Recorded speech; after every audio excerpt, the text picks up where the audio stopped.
এখানে ভাড়া দেন কত টাকা? আমাদের কাছে আমরা কন্ট্রাক্টে কাজ করি, ওনারা আমাদের কাছে বলছি আপনি ভাড়া কত দেন? 12,000 টাকা। এই জায়গার এই দোকানের পুরোটা 12,000 আচ্ছা, আপনার সাথে কি ডিড হয়েছে? এটার কোনো চুক্তি আছে আপনার? না, এটার সাথে চুক্তি নাই, কোনো চুক্তি নাই, মৌখিকভাবে। মৌখিকভাবে। কততম হাত আপনি? আমি চালাই, আমি জাস্ট চালাই। উনি মারা গেছেন, উনি মালিক। হ্যাঁ, উনি মালিক, উনি মারা উনি গেছেন। মালিক, যে উনি মারা গেছেন। ওনার কাছ থেকে ভাড়া নিয়েছেন কিভাবে আপনি? জাস্ট ওই 12,000 টাকা উনি বলে যে ওই যে স্টেডিয়ামের একটা আছে না, ওটার সাথে দেওয়ার জন্য, ওটা আমি দিয়ে দিই। ওনার একজন লোক এসে আমার কাছ থেকে নিয়ে যায়, নিয়ে ওনার টাকাটা দিয়ে আমি 14,000 টাকা দিয়ে ভাড়া দেবো, আপনি ছেড়ে দেন কাছে। এই দোকানে ভাড়া দিলে আমি 60,000 টাকা, তা আপনি 12,000 টাকা বলতেছেন কেন? আমরা পাই 1,27,000 টাকা, কিন্তু দোকান অ্যাকচুয়ালি ভাড়াটা তারা দেয়।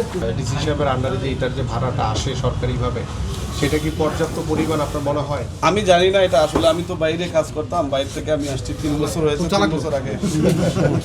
আচ্ছা, আমরা এটা দেখব। স্যার আপনি